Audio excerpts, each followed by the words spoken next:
أعوذ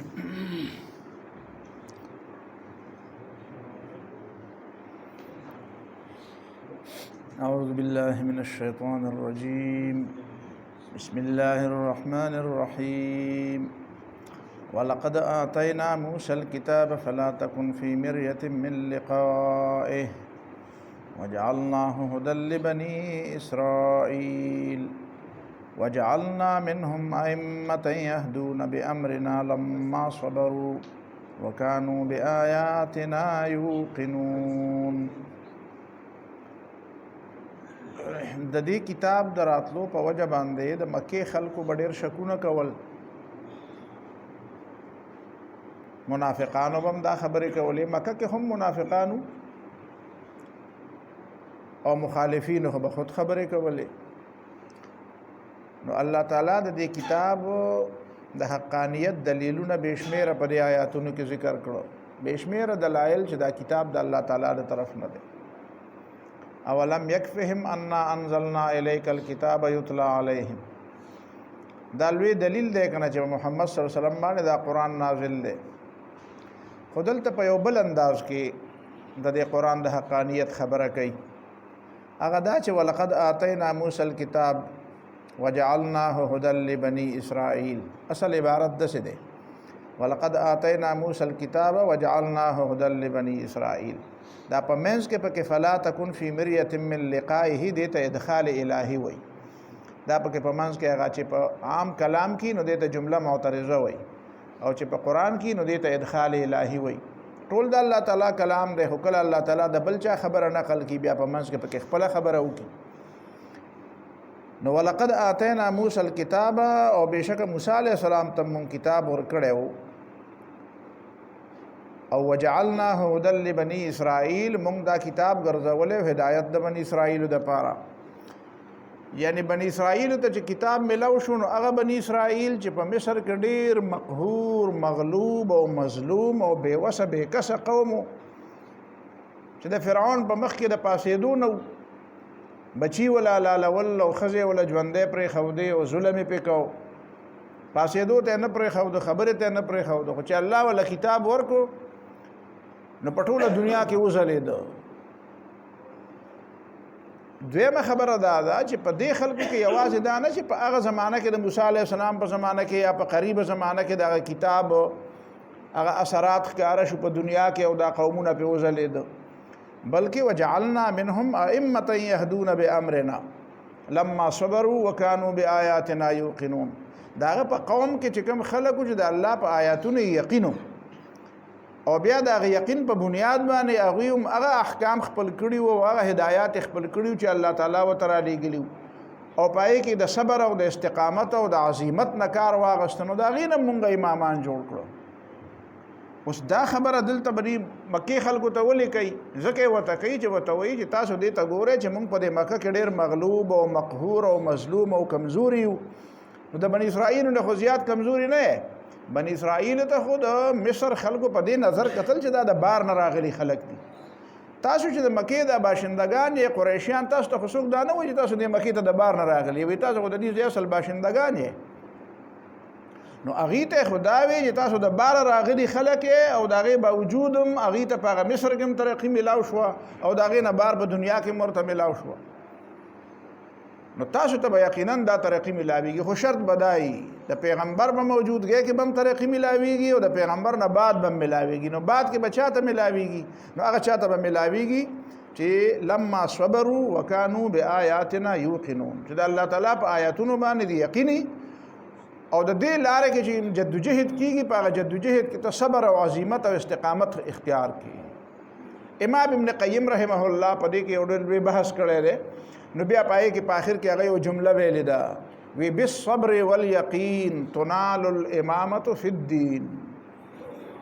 په دنیا کې او په دین کې د دین په بنیاد باندې په دنیا کې چې امامت ملاویږي نو په دې دوه خبرو ملاویږي. یو دا چې د الله په خبره باندې اعتمادي، کوم سړی چې د خدای په خبره کې شکی نو د څنګه د مسلمانانو امام جوړیږي؟ ټیک دا سبا وزلیږي را وزلیږي با، لکه نن دور دی د میډیا دور دی، نه په دې میډیا کې به وزلیږي را وزلیږي، خو د مسلمانانو د خلق نه د خپل خبره دنه نشي تیرولې. دا د مسلمانانو امام نشي کېدی ځکه د په الله تعالی په خبره یقین نشته. دویم هغه سړی د مسلمانانو امام نشي جوړېدی چې هغه کې صبر نه وي، هغه کې استقامت نه وي. صبر معنا دا نه چې د دې مشکلاتو باوجود د خپل لار نه پرېږدي. خلک خو صبر بلبل څه ته وایي، قرآن صبر او استقامت دې ته وایي چې مشکلات یي، تکلیفونه یي، مصیبتونه یي، خدای خپل لار نه پرېږدي. دا ماشوم شور کوي، دا ورته وایي غلی کېنه، بیا دا موبایل ترې راواله او دا ته بار ته بوځه. نو ولقد آتینا موسی الکتاب، او یقینا ورکړی موږ موسی علیه السلام ته کتاب. څنګه چې دی پیغمبر علیه السلام ته کتاب ورکړی دی. او وجعلناه هدى لبني اسرائيل، او موږ دې ګرځولې او دغه کتاب هدایت د بني اسرائیل لپاره، او دا کتاب هدایت د ټولو انسانانو لپاره دی. نو فلا تكن في مرية من لقائه، نو ته مه کېږه په شک کې د ملاقات د دې کتاب نه. نو پیغمبر خو شک نه کوي، خو د نورو خلکو ته وایي چې تاسو په دې خبره کې شکمن کېږئ مه چې پیغمبر ته دا کتاب ملاو شوی. څنګه چې موسی علیه السلام دا کتاب ملاوېدل څه داسې انوکه او څه ناشنا او ناشونې خبره خو نه ده. دا خو مخکې موسی علیه السلام ته کتاب ملاو شوی. او چا دا ترجمه کړې ده چې فلا تکن فی مریة من لقائه، مه کېږه په شک کې د ملاقات د موسی علیه السلام نه چې موسی علیه السلام سره ملاقات. دا د دې موضوع سره متعلق خبره نه ده، دا د موضوع نه بهر خبره ده. د موضوع سره متعلق خبره دار چې تا ته معلوم دي. وجعلنا منهم ائمه، نو موږ مقرر کړیو د دې بني اسرائیل نو امامانو. نو امام یوازې د جماعت امام ته نه وایي، امام د قوم امام ته وایي، د قوم امام ته وایي، د ملک امام ته وایي، د ملت امام ته وایي، لیډر ته وایي، قائد ته وایي، رهبر ته وایي، راهنما ته وایي. وجعلنا منهم ائمه يهدون بامرنا، او موږ مقرر کړیو د دې خلکو نه امامانو، د دې بني اسرائیل نه مشران او قائدین او رهبران، یهدون بامرنا چې خلکو ته به هدایت کوو زموږ په حکم. نو زموږ حکم دا او بني اسرائیل ته پیغمبرانو ته هم حکم او د پیغمبرانو په ځای اهل علم ته هم دا حکم دی کنه، لتبیننه للناس، دا حکم خو اهل علم ته هم دی. لما صبروا، کله چې دی ثابت قدم پاتې شو د مشکلاتو باوجود، وکانو بآیاتنا یوقنون، او دی به زموږ په آیاتونو باندې یقین ساتو. ان ربک هو یفصل بینهم یوم القیامة فیما کانوا فیه یختلفون. نو التم بیا خلکو اختلاف کړو، لکه بل ځای کې چې قرآن وایي چې ولقد آتینا موسی الکتاب فاختلف فیه. نو دلته هم د خلکو اختلاف وکړو. نو دا اختلاف به کله ختمیږي یاره؟ نو یو خو د اختلاف ختمېده دا دی چې د حق او د باطل فیصله قرآن کړی دی چې دا حق دی او دا باطل دی، توحید حق دی او شرک باطل دی. د پیغمبر خبره حق ده او د پیغمبر د دشمنانو خبره باطله ده. نو دا حق او باطل خو ته وایې چې نه یاره داسې په ډاګه چې دا بالکل دا یو طرف ته شي او دا بل دی بل طرف ته شي. داسې به د قیامت په ورځ وشي بیا، فریق فی الجنة و فریق فی السعیر. هلته به داسې جدا شي چې یو به جنت ته لاړ شي او بل به جهنم ته واچوي. ان ربک هو یفصل بینهم یوم القیامة. نو ته په دنیا کې ټولې فیصلې مه غواړه که نه، ته داسې خو مه کوه چې کومه فیصله چې دپاره چې قیامت دی نو هغه فیصلې ته په دنیا کې غواړې. دنیا کې خو فیصلې نه کیږي، د پاره خو الله تعالی ورځ مقرر کړی د قیامت چې عملی تور جدا شي. ان ربک هو یفصل بینهم یوم القیامة، بشک استا رب فیصله کوي، جدائی براولي د خلکو په منځ کې د قیامت په ورځ. فیما کانوا فیه یختلفون، په خبرو کې د خلکو په کې اختلاف کوو. اولم یهدهم، ولدا خبر دی له پورا نه د هدایت د پاره، کم هلکنا من قبلهم من القرون، چې موږ سره هلاک کړي دي دوی نه مخکې پیړۍ. یمشون فی مساکنهم، چې دی ګرځي را ګرځي د هغې په دې کورونو کې. ګوره یو وخت دا و چې د دې په دې کلو په دې محلو کې به څوک تللی نه شو. ته څنګه په دې کوڅه کې ګرځې، د دې کوڅې ته څنګه راغلی، ته څوک یې؟ او اوس پکې لوی او واړه او پردي او خپله ور څوک پکې منډې وایي. هغه څوک نشته دی چې هغه چا به دلته برید تاوول او په خپله کوڅه کې به څوک نه پرېښوده. هغه دور لاړ راغی. اوس پکې ټپسان ګرځي، اوس پکې هر څوک پکې ګرځي را ګرځي. خاجي ګونګیان پکې ګرځي، ګونګیان. دا تاسو چې د لاهور ته چېرته تلي، لاهور ته څوک تلي که نه؟ لاهور ته خو ډېر خلک تلي دي، په ګرځېدلي یې که نه ګرځېږي. یو طرف ته شاهي قلعه وګورئ او بل طرف ته هغه شاهي قلعه نه بالکل د قبلې ته وګورئ او دا شاهي مسجد دی. نو شاهي قلعه کې چې ګرځي نو په مخه پکې ګونګیان ګرځي را ګرځي. ها جی وی بوم نوبت میزند بر گنبد افراسیاب. بوم نوبت میزند بر گنبد افراسیاب چې ځان ته سوی په یو زمانه کې د ایران بادشاه نو بوم نوبت میزند الته اوس ګونګیان چغې وایي. نو هغه بادشاهي هغه شاهي قلعه چې کومه ده چې هغې باندې څومره خرچه به شوي او څومره لوی شان و شوکت یې په یو زمانه کې چې په هغه د مانۍ خوا و شا به څوک نو هلته چې وګورې نو هلته ګونګیان تاویږي را تاویږي. د هغې هغه رونق د هغې هغه روب او هغه دبدبه او هغه شان او شوکت او هغه هر څه په خاورو کې میلاو شوي دي. او د هغې پرې قبلې ته چې وګورې نو لږ ساعت ګنټه نیمه صبر وکړه چې الله اکبر الله اکبر ووایي نو څومره خلک به مسجد دغه جومات ته راځي. دا جومات هم دغه خلکو جوړ کړی او دغه خو د الله اکبر خبره ده نو هغه سدابهار ده، ټول عمر ژوندی ده، ټول عمر تازه ده. او چې د بنده د بندګۍ چغې وي نو هغه به د هغې سره لاړې بس خبره ختمه شي. هغه آبادۍ شته خو په هغې کې د هغه بنده دغه خدای هغه چغې نشته. نو دې ته د الله اکبر مطلب دا دی. دا اولم یهد لهم ولدا خبر دی ته نه د ښکاره کړې د دې نه دوی سبق نه دی اخیستی چې کم اهلکنا من قبلهم من القرون څومره ډېر هلاک کړي دي موږ د دوی نه مخکې پیړۍ. او چې څوک هلاک کړي او څوک مړ کړي نو هغه حال وایي چې ما مړ کړی دی او الله وایي ما دا دومره پیړۍ غرقې کړې. دا فرعون مې ونیو پرې اوبو کې مې ډوب کړو پوجونو سره مې ډوب کړو. نو چې دومره لوی کار څوک وکړي نو هغه بیا یریږي وایي که دا خلکو ته پته ولګېده چې دا کار ما کړی دی وایي بدل به رانه والي. او الله تعالی بار بار وایي د نوح علیه السلام قوم ما ډوب کو، د لوط علیه السلام پر قوم باندې د کاڼو باران ما وکړو، دا قارون ما په دې ځمکه وردن نه کو، دا لوی لوی فوجونه عادیان او سمودیان او دا ما تباه کړل، شعیب علیه السلام قوم ما تباه کړ. نو شته څوک چې ما نه بدل والي. یمشون فی مساکنهم چې دی ګرځي را ګرځي د هغې په دې کورونو کې او د هغې په دې آبادو کې. حالانکې مخکې به د هغې په آبادو کې د هغې د مرضۍ نه بغیر به څوک نشو ګرځېدی. ان فی ذلک الآیات بېشکه په دې خبرې کې ډېرې ډېرې نښې دي. افلا یسمعون نو دا خلک دې خبرې ته غوږ ولې نه ږدي. اولم یروا انا نسوق الماء الی الارض الجرز آیا دوی نه ګوري چې مونږ روانې کړي دي مونږ چلو دا ځمکې دا اوبه الی الارض الجرز هغه ځمکې ته چې هغه وچه ده او شینکۍ پکې نه کېږي. نو فنخرج به زرعا نو مونږ راوباسو په هغې باندې فصلونه تاکل منه انعامهم چې خوري د هغې نه د دې څاروي وانفسهم او په خپل هم ترې خوري. افلا یبصرون آیا دوی ولې د نظر نه کار نه اخلي د سترګو نه کار نه اخلي ولې ګوري نه. دې آیت مطلب صرف بعث بعد الموت نه دی. داسې آیت چې راشي نو اکثر خلک د دې معنا کوي چې د دې مطلب دا دی چې دا اوبه راشي او شینکي پرې رازرغون شي نو دا بعث بعد الموت دی. خو دلته قرآن صرف ګوره د دې د دې فصل دغه زیړېدو خبره نه ده کړې. دلته تاسو په خبره پوه شئ. بل ځای کې چې قرآن دا بیانوي نو بیا وایي فتراه مصفرا وفي الآخرة عذاب شدید سورة الحدید کې چې ویلي دي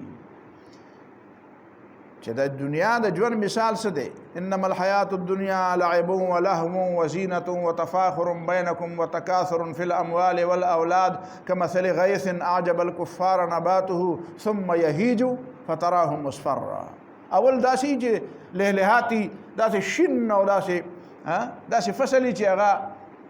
د سړي زړه خوشحالوي خو بیا ثم یهیج فتراه مصفرا بیا وچ. نو دا د آخرت دلیل شو. خو دلته قرآن مجید په بل انداز کې د اسلام د غلبې خبره کوي.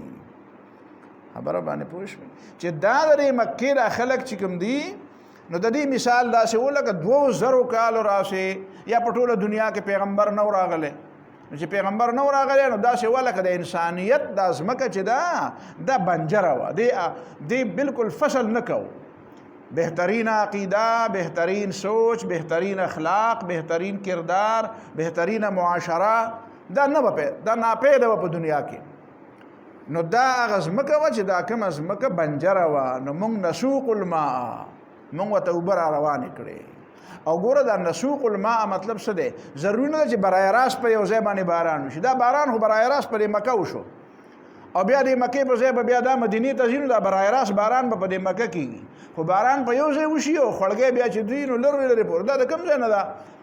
دا ما او تا ته چې کومې اوبه را روان دي دا خوړونه او دا نیر را روان دی تا ته پته ده دا اوبه د کوم ځای نه ده؟ واوره کوم ځای شوې ده او باران کوم ځای شوی دی اوبه کوم ځای وي او بیا د کوم ځای را روانې شو د کوم ځای فصلونه پې اوبه کېږي. نو داسې د اسلام دا باران خو په د مکه او مدینه کې به کېږي خود دې د اثرات په ټوله دنیا ته ځي او کوم ځای کې چې په انسانانو کې اهلیت دی صلاحیت دی نو هغه په دې رازرغونیږي التبخه عقیده خ فکر خ اخلاق خ معاشره به جوړیږي خ ماحول به جوړیږي خ خاندان به جوړیږي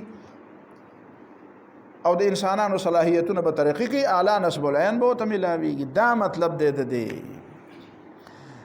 خجی څنګه چې په دې باران باندې دغه پټیغه تقدیر اوزلیږي نو داسې په دې باران باندې د قومونو تقدیرونه وزلیږي افلا تبصرون او تاكل منه انعامهم وانفسهم مطلب دا دی چې د دې اثرات به بیا مؤمنانو ته ملاويږي او غیر مؤمنانو ته هم ملاويږي حاجی ځکه چې هغه ذمي به راځي کنه هغه بستا په ملک کې اوسېږي او اولی بستا په ملک کې اوسېږي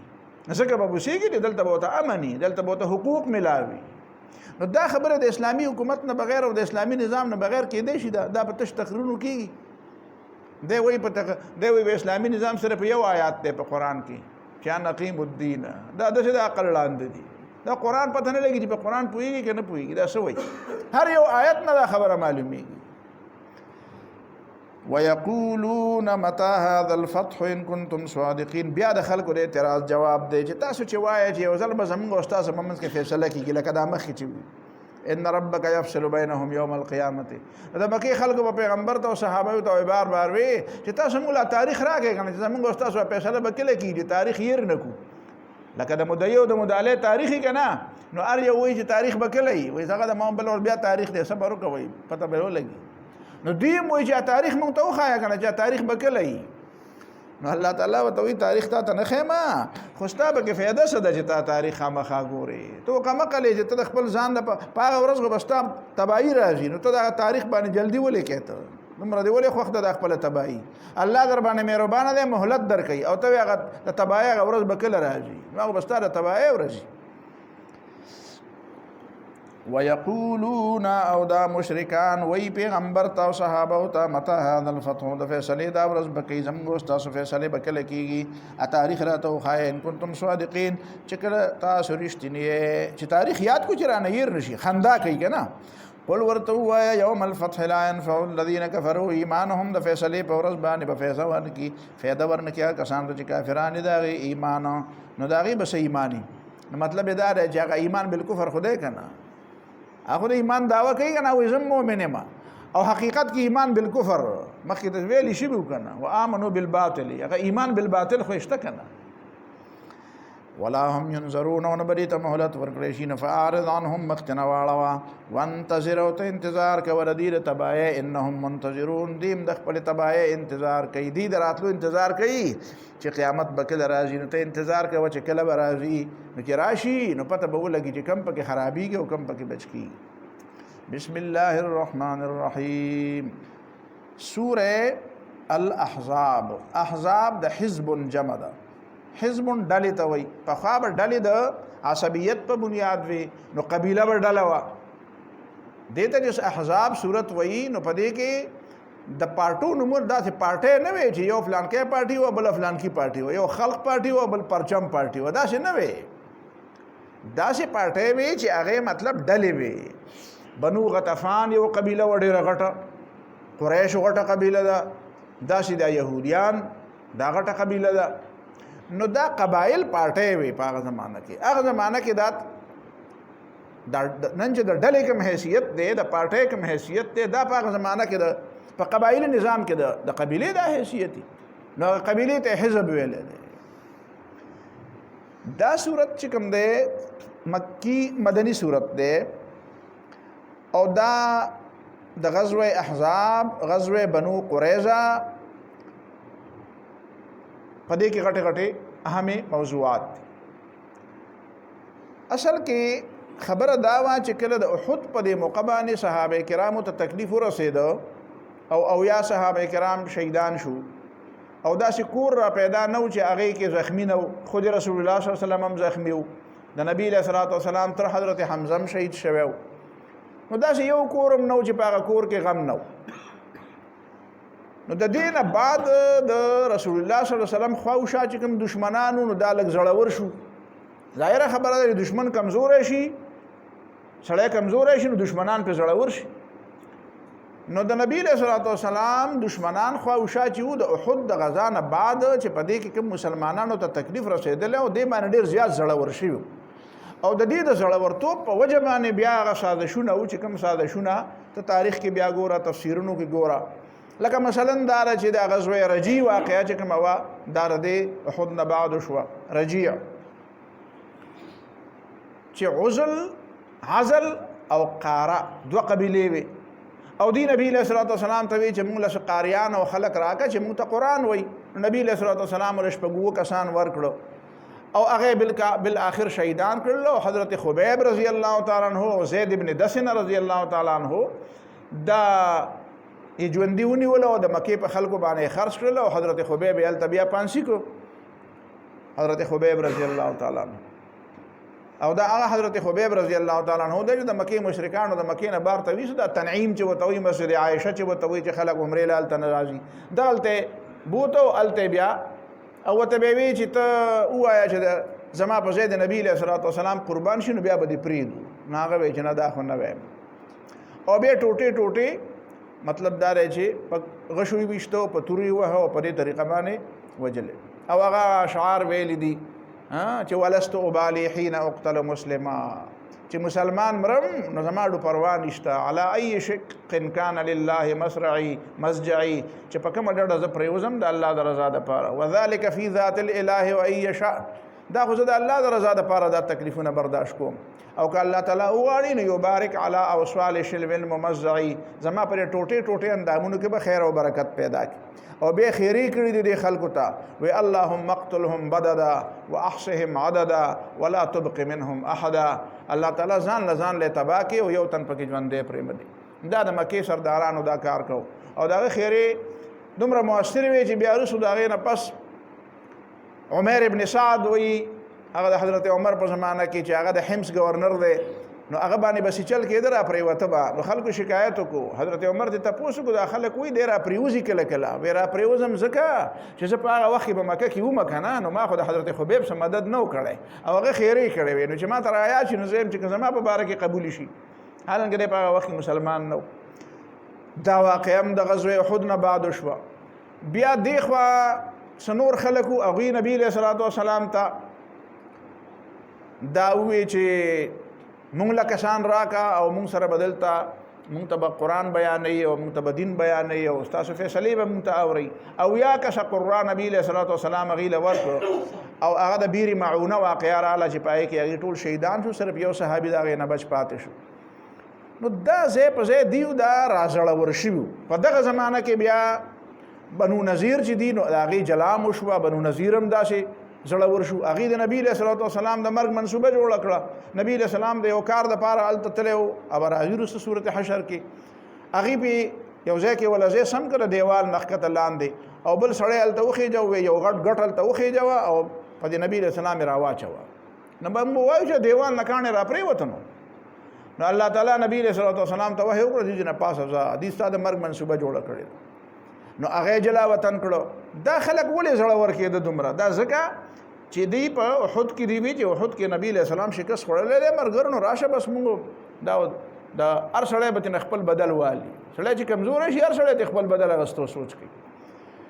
په دې موقع باندې دا څه وشو چې دغه سلسله دا روانه وا او د دې بنو نذیر چې کوم یو کس دی سردار دی حیی ابن اخطب چې دا نبی له سلام جلا وطن کړو نو دا وادي القرى تیما او خیبر او شام طرف ته تر شو نو دا حیی ابن اخطب پکې خیبر ته تله د هغه ځای نه بیا د سازشونو شروع کړ چې مو خدای محمد صلی الله علیه وسلم د مدینې نه راويستو خدا محمد صلی الله علیه وسلم په مدینه کې نه پریدم نو د بیا د سازشونو شروع کړ چې د مکه خلکو په شلاړ او چې راشه یو مشترکه غونډه او یو متحده غونډه محاذ جوړو او په مدینه باندې راځو نو څومره چې ردنه کې دې شو د غطفان علاقه چې کومه د شام د بره طرف ته علاقه ده دا مکه معظمه خو د مدینه منورې نه جنوب طرف ته ده د جنوب طرف ته او دا غطفان د شام طرف ته او دیم د شام طرف ته د خیبر او وادي القرى او دغه علاقې د شام ته روان دغه طرف ته نو دوی یو متحده یو ډېر لوی جدوجهد وکړو یو ډېر لوی کوشش وکړو کم از کم 12000 کسان یو لښکر جوړ کړ د مکه معظمه نه چې کوم لښکر رااله نو د ابو سفیان مشرک ولا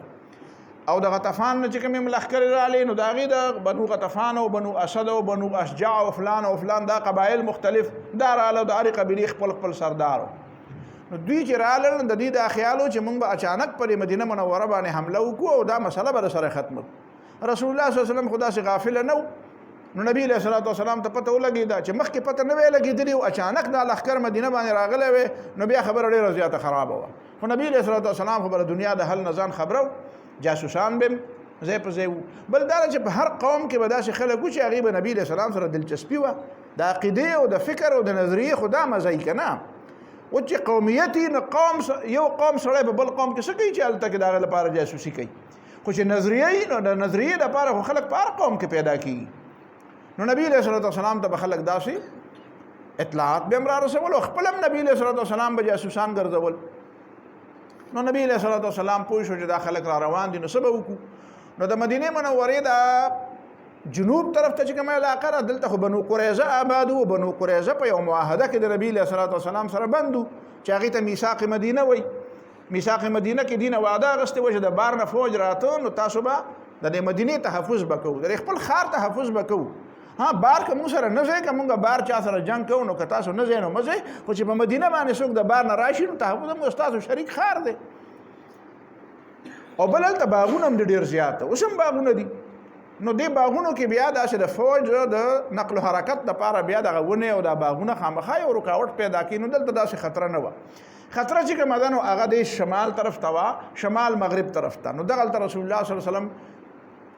مشوره وکړه چې دې سره څه چلو کو د مدینه ته تحفظ څه چلو کو نو حضرت سلمان فارسی رضی الله تعالی عنہ وی چې زمونږ په ایران کې یو طریقه ده چې مونږ د خار نه چار چاپیره کنده کینو خندق نو خندق د کنده لفظ ده کنده نو د کنده نه خندق جوړ شوی نو مونږ یو کنده کینو او دشمن ظاهره خبره ده چې هغه بیا داغه نه ټوپم نشي واله او هغه د کوزيږي او خيږي نو مونږ خبره ناشو نو په غشو باندې ولو چې راخيږي نو په کانه مشته شو خزه په کانه مشته شي د کورونو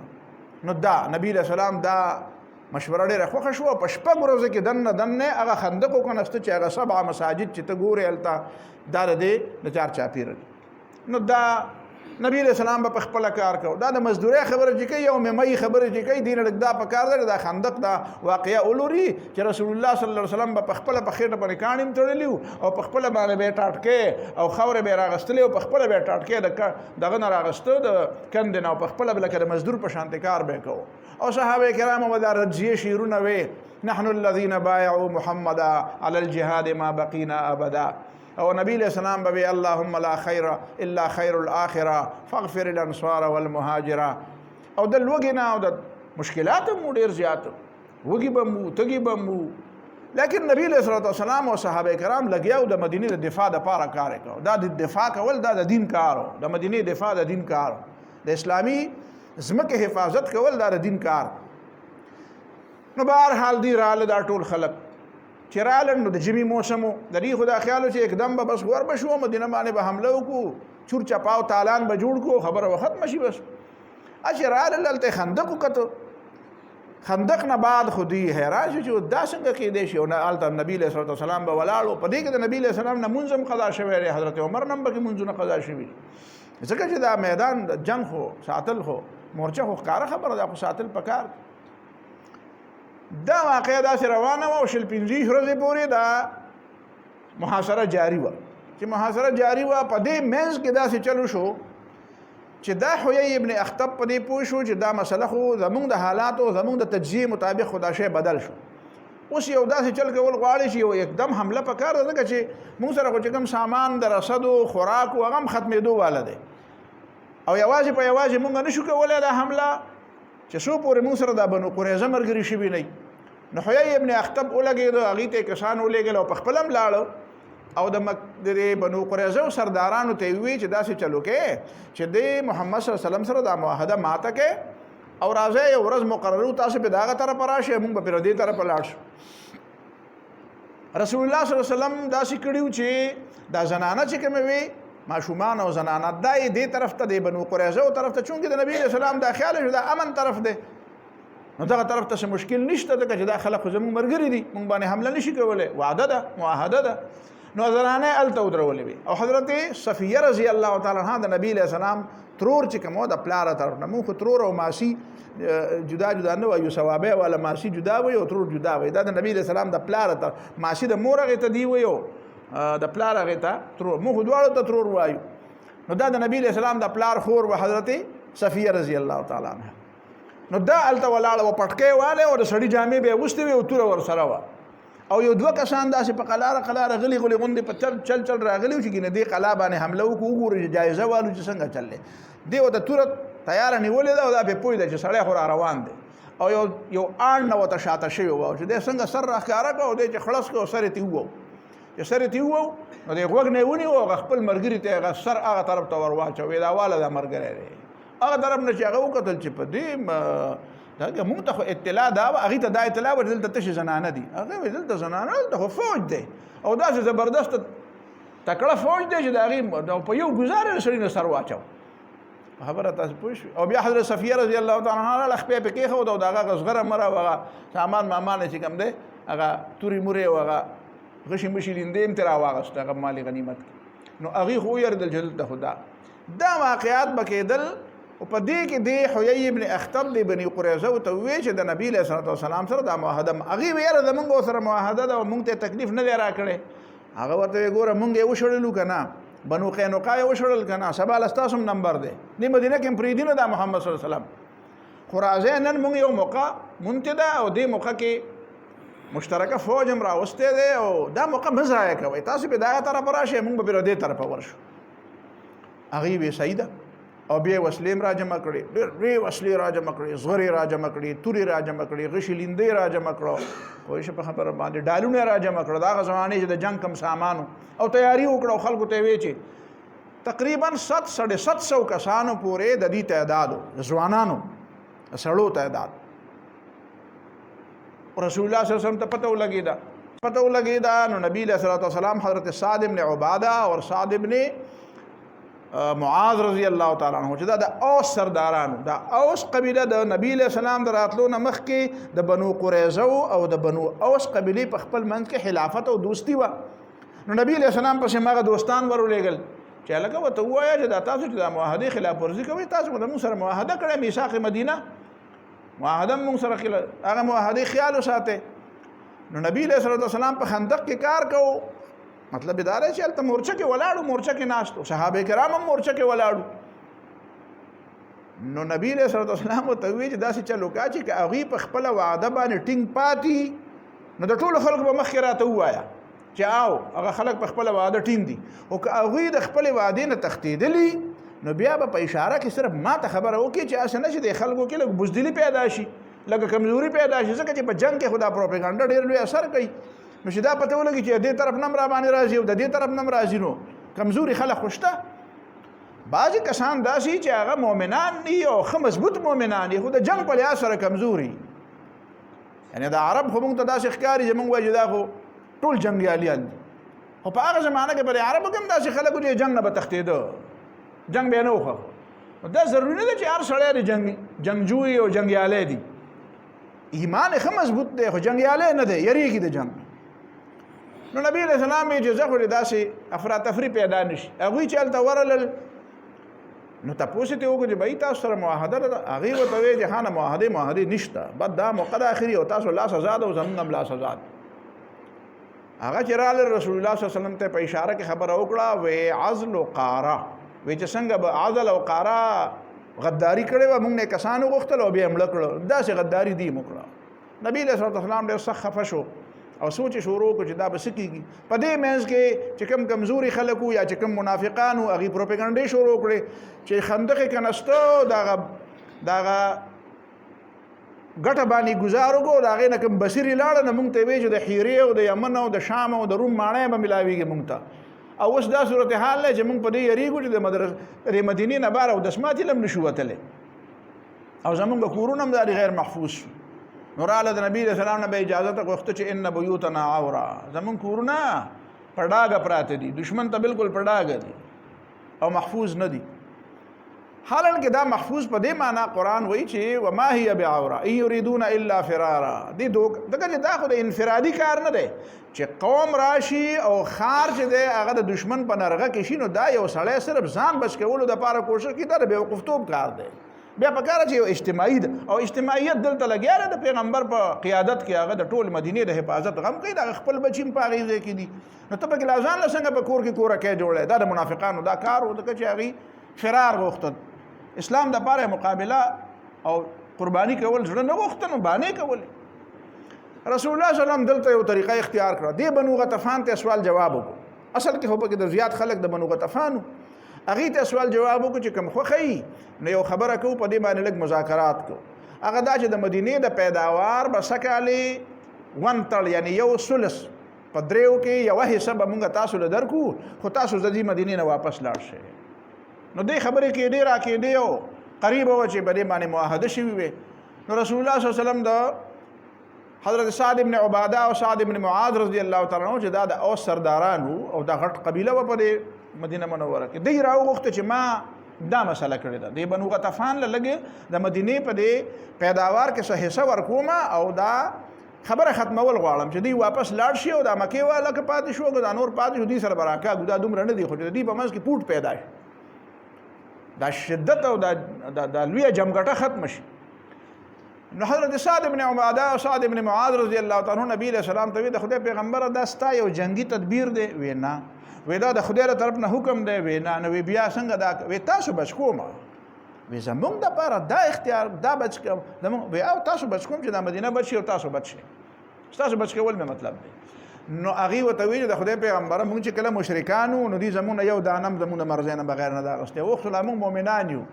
اوس موږ په جنت باندې عقیده ده په خدای عقیده ده په قران عقیده ده ستا په نبوت عقیده ده د زمانه څنګه یو دانه کجوري والی او وی زمونږ د په منځ کې به توره مرګ دی مرګ ته راغلی دی نو زه مرنه یریږم څه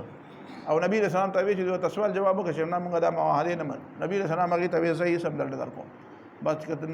نرانه نو توره میدان ته راوباسه موږ هم راغلی موږ هم ناس یو تاسو هم راغلی راوځه میدان ته راشه هغه خبره په دې کې الله تعالی قدرتي او غیبی مدد دا وکړو چې د بنو غطفان یو قبیله د بنو اشجع د هغې بنو اشجع قبیله یو جوان دی هغه دون دی نعیم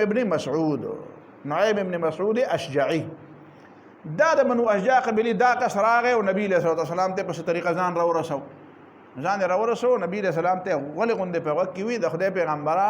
زما په تا باندې ایمان دی ما ایمان راوړو ما ته پیغمبر ومنلی او زه راغلی ستا مقابلې له ومه د دشمن د فوج نه یو کس راغی به د الله تعالی مدد دی نو الله تعالی چې وایي جنودن لښکرې دي لو ترى لم تروها چې ته هینې نه نو هغه لښکرې داري هغه په زړه کې واچوله اوس ما ته څه طریقه ما ته څه لار وښایه زه څه وکړم ما خپل ایمان پټ ساتلی دی ګوره کله کله دا خبره پټه ساتل چې دی کې کمالي وقال رجل مؤمن من آل فرعون يكتم ایمانه هلته د فرعون په دربان کې یو سړي ایمان راوړی خو خپل ایمان یې پټ ساتلی او موقع له دم داسې چلو کو خپل کلی کې او په خپل خلکو کې دا اعلان وکړو نه لکه زی زه سره ملګری نه یم زه خو لاړم د پیغمبر خواله راغی پټ دلته چې یاره کېدی شي څه کار وکړم نبی علیه الصلوة والسلام ورته ویل چې ته اوس یو کار کولی شي او دا بل څوک نشي کولی هم ته یې کولی شي وی څه وی داسې چل وکړه چې د دې بنو قریظه او د دې خپلو خلکو په منځ کې پوټ پیدا کړه دې منځ کې اختلاف پیدا کړه دغه موقع باندې نبی علیه الصلوة والسلام یو لفظ وفرمایو چې الحرب خداعة جنگ چل غواړي چې د دشمن وجل جایز دي نو چل کول ورسره خود جایز دي چې د مرګ نه خو بچ شي که نه ته په فتح بیا مومې او مرګ یې ونه شي نو چې مرګ جایز دی خو چل خود جایز دی نو دی ولګېد د په خپله سوچ وکړو دا چلو د نبي علیه السلام نه دی ښودلی د نبي علیه الصلوة والسلام ته خبره وکړه چې یاره ما ته اجازت دی چې زه څه وکړم تا ته بلکل اجازت ده سوچ وکړو نو دی ورغی بنو قریظه پیژنده چې دا خو د سړی یا خلک ملکان یو بل سرداران یو بل پخوانه به تګ راته و یو بل پیژنده نو هغې ته یې ووایي چې داسې چل دی چې زه ګوره زه خو تاسو ما پیژنې وی چې او پیژنې وی چې زما خو د محمد صلی الله علیه وسلم سره څه کار نشته وی چې او ته خو راغلی مقابلې له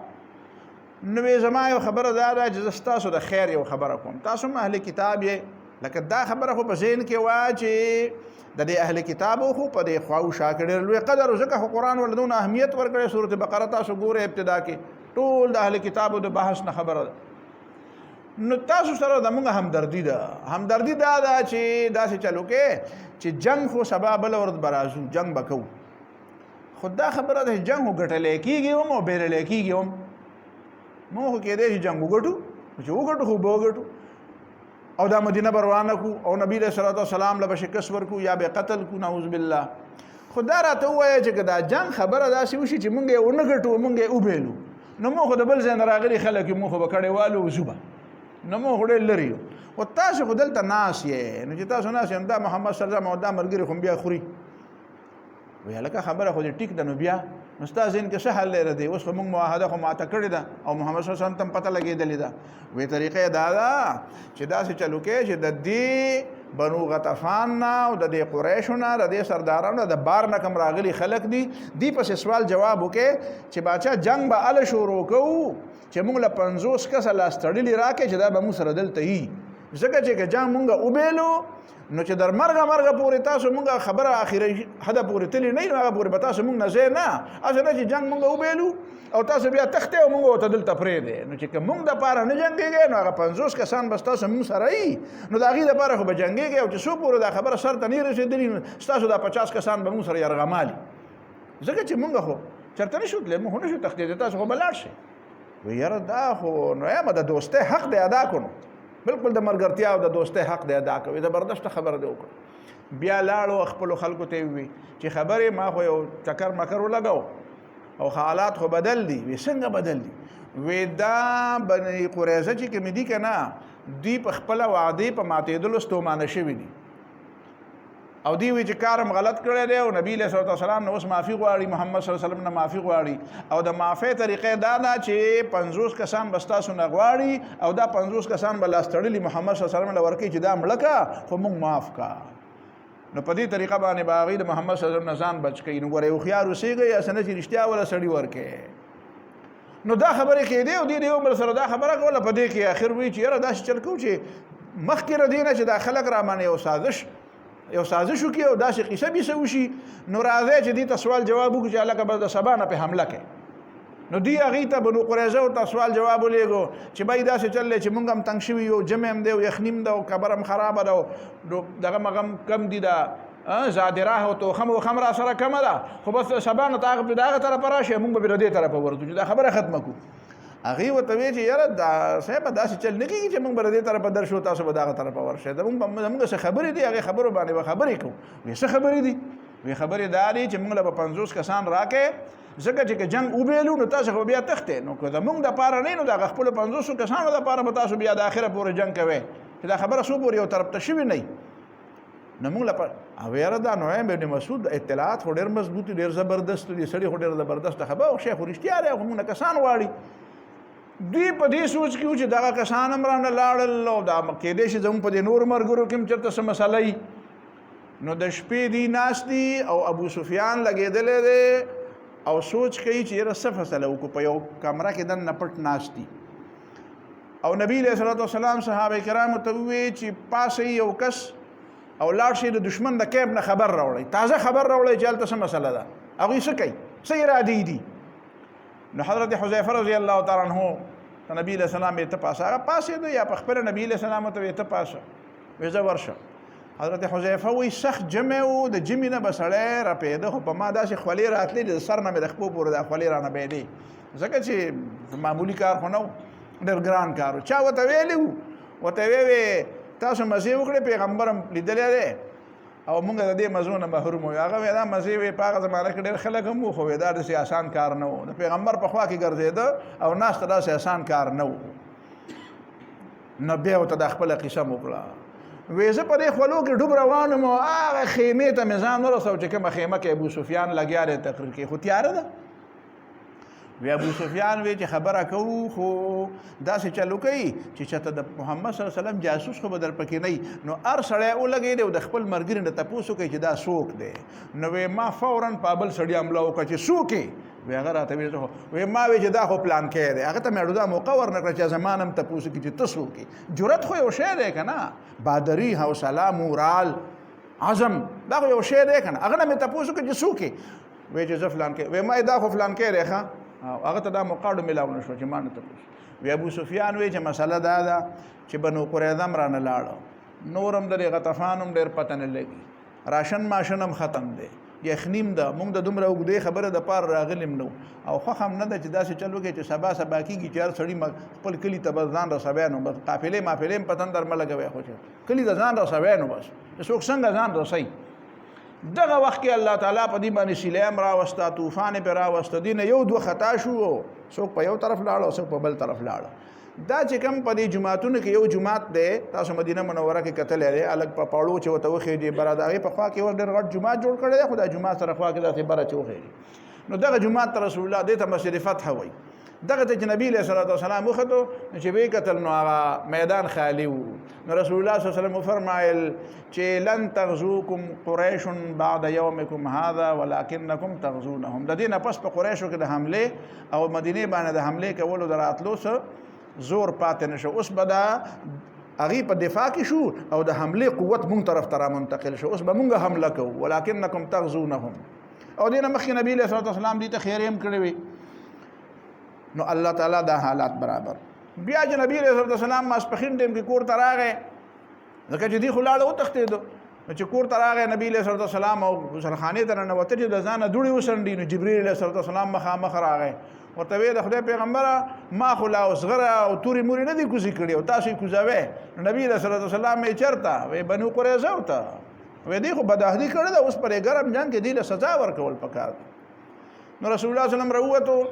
او صحابو ته وی چې لا یصلین احد العصر الا فی بني قریظه، بعد د مازدیګر د مانځه مخکې بني قریظه او د ځان ورسوئ.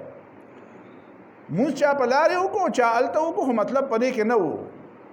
دواړه خبرې ټیک وي. دا د حدیثو د باندې د مفهوم په لحاظ او د ظاهر او د معنا په لحاظ سره د عمل د دواړو بهترینه یو مثال دی. دواړو فلم يعنف واحدا منهم، نبی علیہ السلام یو تم بدو نبی، ځکه چې مطلب خدا و چې بس تیز لاړ شي. حضرت علی مخکې ولېږو، ورته ویې ته ورشه او هغې ته وایه چې سم شی در باندې رالي. حضرت علی چې هلته ورسېدو هغې کنزل منزل او بدې ردې شروع کړې او نبی علیہ الصلوۃ والسلام ورپسې، نبی علیہ الصلوۃ والسلام ورپسې ورغی،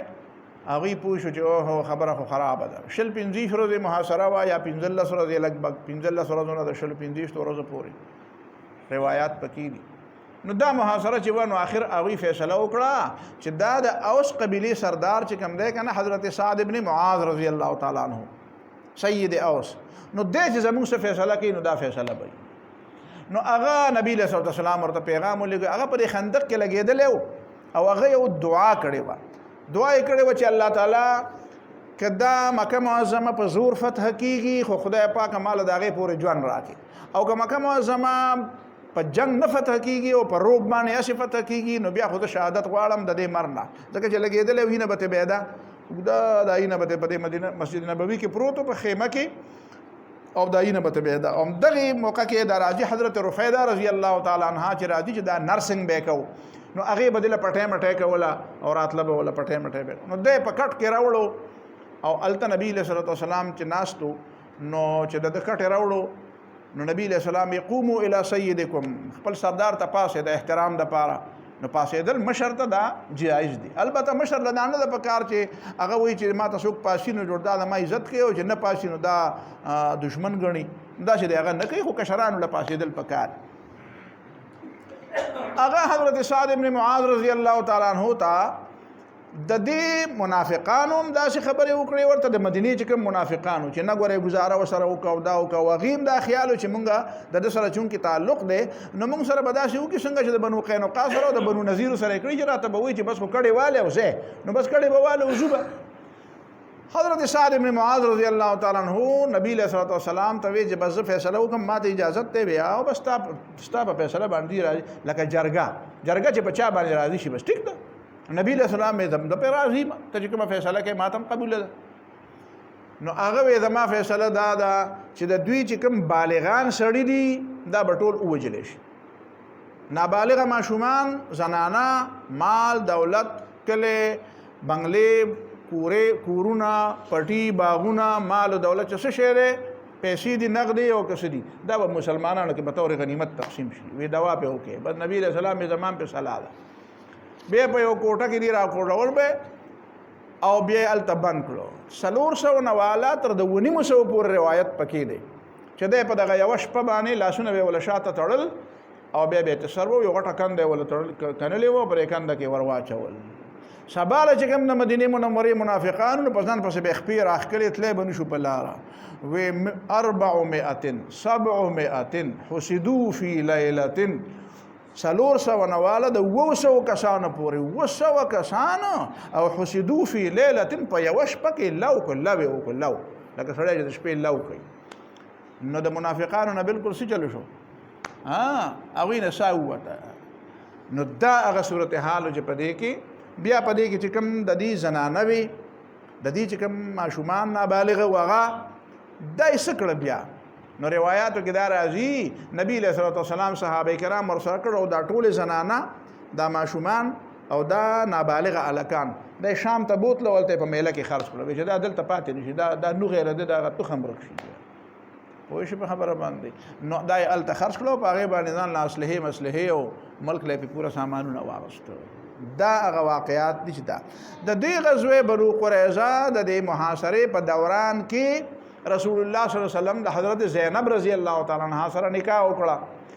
د حضرت زینب سره د نکاح کولو طریقه دا وا چې دا یو وګړه مسله وا دا وا چې حضرت زینب رضی الله تعالی عنها د رسول الله صلی الله علیه وسلم د ترور لور وا پوه شي په خبره باندې د ترور لور زینب بنت جحش او دا د رسول الله صلی الله علیه وسلم په مخ کې پیدا شوی او لوی شوی و د نبی له صلوات والسلام چې کوم غلام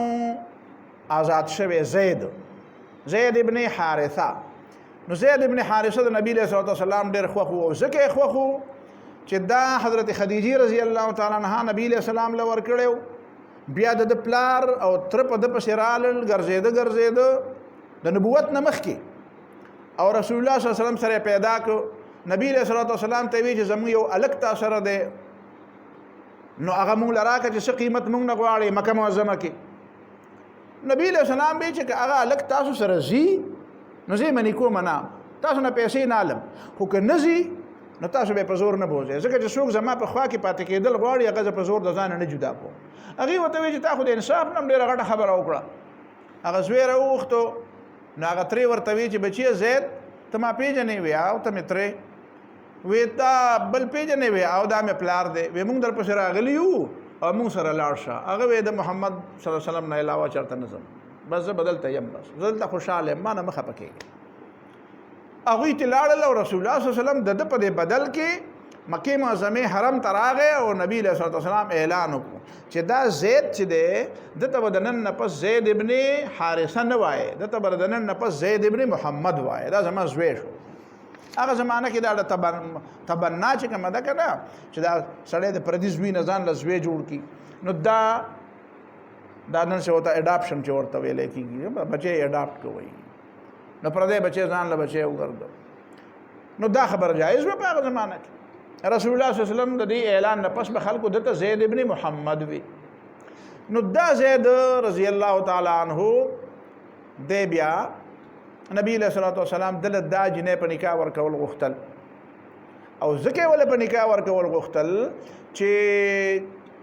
د عربو چې کوم د اونج نینج د خاندان د اوچتوالی چې د اوچت خاندان دی او د کته خاندان دی او د غلام دی او د آزاد دی نبی له صلوات و سلام دا مساوات قائم ول غختل نو د مساوات یو علامت په تور باندې نبی له سلام د خپل ځان نه دا خبره وکړه چې زبر دا جنې دی الک لور کوم د زید لور کوم دی باندې د حضرت زینب هم خوشاله نه و ځکه چې هغه د خوینه موي لګه ترخون تکي و نو هغه به چې دا ما باندې د قرباني او دا او دا غي رورو عبد الله ابن جحش هغه په مخپاو چې یاره دا نکیږي دا ګرانه خبره ده الله تعالی په آیاتونه راولېګل چې وما كان لمؤمن ولا مؤمنه اذا قضى الله ورسوله امرا ان يكون لهم الخيره من امرهم چې الله او رسول فیصله وکي بیا به کې چا اختیار نه چلیږي بیا دا الله او الله د رسول فیصله ده نو چې فیصله ده نو بیا خو مؤمنانو به وتغاړه کې خو د حضرت زید له پنیکا ورکړن شو وخت پورې د حضرت زید رضی الله تعالی عنہ په نکاح کې دا وا بیا به حضرت زید رضی الله تعالی عنہ او د دې په منځ کې دا روغ راتله نه دا خبره جوړېده نه چې نه جوړېده نو حضرت زید ته خو پته و چې دا په کوم طریقه باندې د مال راکړی دا پیغمبر علیه السلام مال راکړی دا او د الله تعالی په وینا راکړی دا نو دا چې از خود طلاق نه ورکول خو نبی علیه السلام لبراتو او ته به د خدای پیغمبر مال اجازه راکړه دا خزه آزادو نبی علیہ الصلوۃ والسلام به مکه ودا کا دا برګ زکه چې رسول الله صلی الله علیه وسلم په دې باندې پویدو چې یو طرف ته خدا دل ما ور کړی دا د شریعت د حکم په بنیاد مې ور کړی دا او چې دې دا پریدي نو دا به مطلقه شي او د دې ټول الزام په ما باندې راځي چې یاره دا دې یو داسې فیصله کړې و چې فیصله ونه چلی دا نمبر 1 نمبر 2 دا چې دې جنې دومره قبلي قرباني ورکړه د ما په وینا باندې او اب هغه باندې به مطلقي او نوم راشي چې دا خو ونه چلی دا او دا خو طلاق شوی دا او بیا د غلام نه طلاق شوی آزاد شوی غلام نه طلاق شوی دا نو په معاشره کې به بیا د دې ځکم زی نو لازمان به بیا خبر راځي مالا چې دا ته په نکاح باندې والا نو د دې خلاف به پروپاګاندا کې ځکه زید ته ما زوی ویل دي نو دا درې خبره د بزین کې را لې کرانه لې د دې مسلې نه د نبی له سلام زین کې دا خبر راځي دا اوس ماته بیا خبر را پغاړه کیږي نو چې ماته خبر را پغاړه کیږي ځکه چې د دې جنې اومبا د دې عزت او احترام هم ساتل غواړي ځکه دې خو زما په وینا باندې دا رشتہ قبول کړی ده نو د دې احترام ساتلو د پاره خدا د دا بیا په خپل په نکاح والم چې زی په نکاح باندې عالم نو الته خدا په معاشره کې زمان ګور غنل کېږي نو ګور څنګه په نکاح باندې والم د دین مخې الله تعالی دا فیصله خور علی غلی و چې وما جعل ادعیاکم ابناءکم دا ته چې و د زوی او د پردیس وی ځان لزوی کړي دا زوی نه دی خدا چې یو طرف ته مسله بیانول دی او بل طرف ته په مسله باندې عمل کول دی او بیا د پیغمبر د لپاره په عمل کول دی دا ډېر ګرانه خبره ده نو بهر حال الله تعالی نبی صلی الله علیه وسلم ذهن جوړ کړ دې لپاره وته وی چې یا ایها النبی اتق الله پیغمبر د خدای نه یریږي نو پیغمبر خدای نه خود یریده خدا بار بار وته ولي وي چې د خلکو نه مې یریږي د کافرانو د منافقانو د پروپاګاندا پروا مشاته ته زما پیغمبر او ما پیغمبر کړي نو د دې معنا ده ته زما خبره مني خلق سوي د خلکو څخه خیالات دي د خلکو څخه پروپاګاندا ده خلک بس تبصری کوي دا په ځای پرې ده خو چې ته زما پیغمبر او ما پیغمبر کړي نو ته زما خبره ته وخت دی بس بلا چونو چراب منی بس او د خلکو د پروپاګاندا پروا نه ساتي نو دا هغه واقعات دي چې په دې باندې په دې قرآن مجید کې تفسیر ده بیا الله تعالی به وایي چې دا محمد صلی الله علیه وسلم د الله تعالی پیغمبر دی سوال به دا پیدا کېدو چې دا د نګور سره نکاح نه کی خو پیغمبر علیه الصلوۃ والسلام نګور نشته دغه د ټول امت پلار دی خو ما کان محمد ابا احد من رجالکم تاسو په سړو کې دا سپلار نه دی چې داغه خزه داغه نګور شي نو د دې وجه د نګور نه ده چې نه ده نو سره نکاح کې دی شو دا د الله تعالی حکم دی نو د الله تعالی اوس دا الله تعالی دا حکم دی پیغمبر باندې ولي وکړه ځکه د پیغمبر نه بل پیغمبر نه راځي نو چې د پیغمبر نه علاوه بل څوک عملاً دا رواج ماتي نو د خلکو په ذهن کې به یو کرک کوي چې یاره که فرض غدا دا رواج ابوبکر صدیق مات کړی وي عمر فاروق مات کړی وي نو د ارچا په ذهن کې بداوه چې یاره دا څه مسله خو پکې ده ځکه چې دا خبره د سید ماتول وي نو بیا په پیغمبر د چل کړی وي خو چې پیغمبر یو کی نو د چا په ذهن بیا کر کرنے وي چې پیغمبر یو کار کړی دی نو ستا په ذهن کې دا نه کوم کرکه پیدا کیږي دا کار به نه کیږي او پیغمبر به ذکر کوي د پیغمبر نه پس بل پیغمبر نه راځي نو د ختم نبوت مسله هم پکې بیا راشي دا غټولې مسلې دي په دې من کې پردې خبرې به پکې راځي د حیا خبرې به پکې راځي سبب پکې د طلاق مسلې راځي سبب پکې د تخیر مسلې راځي دا مسله به پکې راځي چې د نبی صلی الله علیه وسلم سلور بیانوي په دغه وخت کې حضرت سودا وا حضرت عائشہ وا حضرت حفصہ وا حضرت ام سلمہ وا دا سلور بیانوي نو دې د نبی صلی الله علیه وسلم نه فراخي غوښته چې رب حالات بدل شوي دي او بس مونږ هم په دغه کجورو مجورو گزاره کوو نو سلک زمونږ هم څه دغه پکار دی دلته د رسول الله صلی الله علیه وسلم کارونه دومره زیات وو چې هغه ځان له د خپل معیشت لپاره او د خپل ګټې وټې لپاره څه وخت نشي ایستی چې هغې له هم څه وخت ورکړی وي او ځان له څه ګټه وټه کړې وي د دین د کار نه وزګار نه نو تنګي خو وه مشکلات خو نو الله تعالی نبی صلی الله علیه وسلم په دې معامله کې په خپل برای راست مداخلت کو بیبیانو ته دا وی چې سیدانو کو په دې وربشو ډوډۍ باندې گزاره کوي او په دې لوګه تند گزاره کوي امهات المؤمنین خو یې د پیغمبر بیبیان یې د لوی مقام او لوی پټکې ته ملاو دي نو په دې گزاره کوي نو گزاره وکي او په دې گزاره نه کوي او مزي واړي نو بیا آزاد شي نو بیا چې کوم ځای کې مزي ولته ځي او کنه الله او رسول خو خو نو بیا ورا کوي نو بیا تاسو د پاره په آخرت کې ډېر به اجر نو یو دا خبره به دویمه خبره دارا پیدا شوه چې به نور خلکو ته پیغمبر علیه السلام وایي چې تاسو د پاره صرف سلور بیبیانو پورې اجازت ده نو نبی علیه الصلوۃ والسلام کو سلور بیبیان دي نو دا پنځمه په کې حضرت زینب رضی الله تعالی عنها سره څنګه نکاح وکړ الله تعالی به داغه جواب وکي چې دا د پیغمبر استثناء ده دا د نور پیغمبرانو باندې دا پابند نه و په دې پیغمبر هم دا پابند نشته نو دا د تعدد خبره چې کومه ده چې دا تحدید دی په تعدد کې پر تعدد کې تحدید دی د خلکو لپاره تعدد خو د مخکې نه وو خدا تعدد د نور خلکو لپاره الله تعالی محدود کو تعبیر به داسې کې داسې به نه وایي چې مخکې خلکو له یوه ښځې اجازت خو اسلام ورته وایي چې څلور کوئ نه مخکې د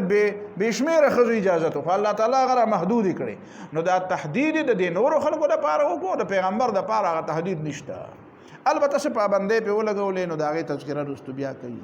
دا د دې ټول صورت خلاصه ده بسم الله الرحمن الرحیم شروع کوم خالص په امداد د نوم د الله چې ډېر زیات مهربان او همیشه مهربان دی یا ایها النبی اتق الله اے پیغمبر د الله تعالی نه یریږه ولا تطع الکافرین والمنافقین او خبر ممنه د کافرانو نه د منافقانو اتق الله معنا دا ده چې د الله تعالی نه یریږه د خلقو د یری پروا مساته او لا تطع الکافرین والمنافقان کافران چې کومه پروپاګاندا کوي دا غي په وجه کار م پرېدا اطاعت خو نه کاو خدام اطاعت دی چې هغوی پروپاګاندا کوي نو دغه پروپاګانډې نه سړی متاثر شي او کار پرېږدي نو دا داسې ده لکه چې د هغه اطاعت یې وکړو ځکه د هغه مطلب وشو که نه نو هغه چې کوم پروپاګانډې کوي منافقان چې کومې پروپاګانډې کوي د هغې په وجه باندې ته د خپلې لارې نه ما وړه په دې حالان کې دا خبره د دلته دوه خبرې ذهن کې یادې ساتئ کله داسې وشي چې یو خبره وي چې د هغې په وجه باندې د خلکو ذهن بدلیږي نو رسول الله صلی الله علیه وسلم دا کار نه کوي لکه مشهور حدیث دی چې ابراهیم علیه السلام چې دا کعبه په کومو بنیادونو جوړه کړې وه نو د مکې خلکو چې بیا دا کعبه جوړوله د نبی علیه السلام ځواني وه نبی علیه السلام جوان په هغه وخت کې نوجوان جوان نه بلکې نوجوان د نوجوانۍ په زمانه کې په دې کعبه کې لږ اور لګېده دغه پکې پیدا شو مسله پکې جوړه شوه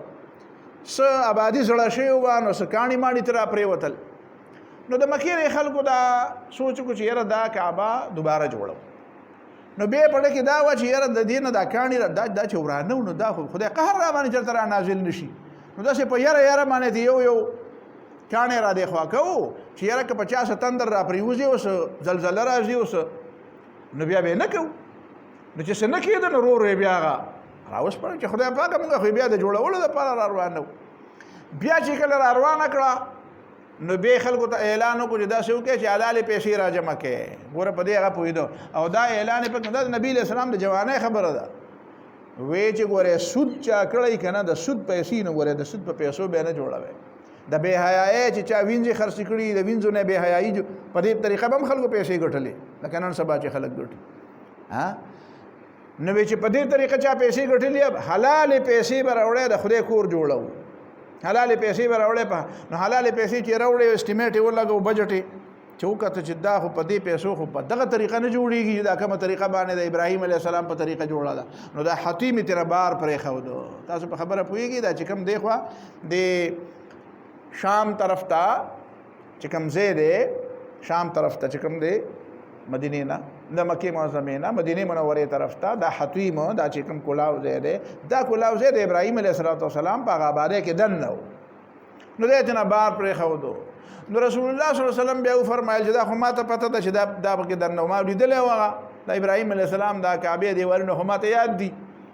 چې د ابراهیم علیه السلام طریقه به بلکې د هغې دروازې هم دوه وې او دا دروازې بله داسې اوچته هم نه وله چې کومه دروازه تاسو ته مخامخ ښکاري دا خو یوه دروازه ده هلته دوه دروازې وې یو دروازه دې طرف ته وه دا اوس چې کومه ده یو دروازه د قبلې مغرب طرف ته وه پر دې دروازه به خلک وته په هغې به ننوته او دومره اوچته هم نه وه جوړه کړې بلکې ځمکې سره نږدې وه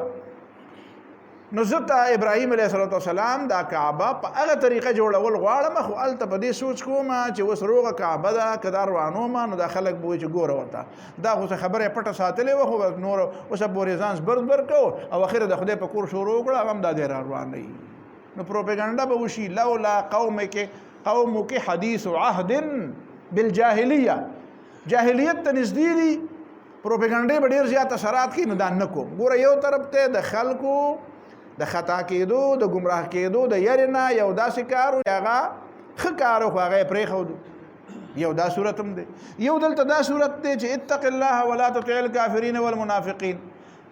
کما ښځه چې هغې ته د نبي علیه السلام نګور خلکو ویله د معاشره کې خو ته خلکو نګور ویله نو اگر چې نګور ونه د هغې سره نکاح د خلکو د پروپاګانډې د وجې نه پرې نه ښودو وایي چې کېږي خلک پروپاګانډې او دا نکاح به زه کوم. نو د دې معنا دا ده چې د دواړو خبرو په منځ کې فرق وي. یو دا ده چې یو خبرې سره یو ډېر لوی اهمه خبره متعلقه وي. ګوره دا د دعي چې ورته وایي که نه متبنا چې پردی زوی ځان له زوی کې، نو د هغې سره د شریعت ډېرې مسلې نښتې دي. مثلا سبا له به دی میراث وړي، نو د هغه چې کوم اصل بچي دي د هغې میراث به کمیږي. سبا له به د نکاح مسله را پیدا کېږي، سبا له به د پردې مسله را پیدا کېږي، د طلاق مسله به را پیدا کېږي، د نکاح مسله به را پیدا کېږي. نو دا خو په قدم قدم باندې د شریعت د احکامو سره متضادې خبرې دي. نو د دې خبرې پاتې کول دا د خلکو د پروپاګانډې د وجې نه دا نه دي پکار. نو دا جدا مسله ده او هغه جدا مسله ده. خو د دې دواړو مثالونه تا ته ما موجود دي. ولا تطع الكافرين والمنافقين، خبر ممنه د کافرانو او د منافقانو، یعنی د هغې د پروپاګانډې په وجه باندې څه شی مه پرېږده او مې کوه. ان الله كان عليما حكيما، بېشکه د الله تعالی عالم په هر څه باندې او حکمت والا. ځینې خلک وایي یاره ستا دا فیصله د حکمت نه خلاف ده، ځکه چې عوامو پروپاګانډه ده او عوام به څه وایي خلک، دا خو د حکمت نه خلاف ده. الله تعالی وایي حکمت دغې ته وایي، عوام پرېږده، دا پروپاګانډې پرېږده، لګیا به وي. دا علم هم دی او دا حکمت هم دی. واتبع ما یوحى الیک من ربک، او تابعداري کوه د هغه څه چې وحی کېږي تا ته د رب د طرف نه. ان الله کان بما تعملون خبیرا، بېشکه دی الله تعالی ستاسو په عملونو باندې خبردار. او دا خلک خو به پروپاګانډه وکړي، دا خو به لوی مصیبت جوړ شي، لوی او داستان به جوړ شي، هر ځای کې به غلغ وبلي، پروپاګانډې به وي، په هره حجره کې به دا بحثونه کېږي.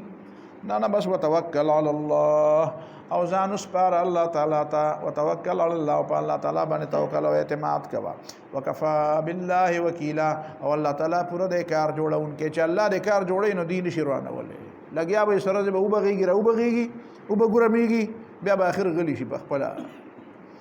ما جعل الله لرجل من قلبين في جوفه، نه دی پیدا کړی الله تعالی د یو سړي دپاره دوه زړونه د هغه په دې خېټه کې. ګوره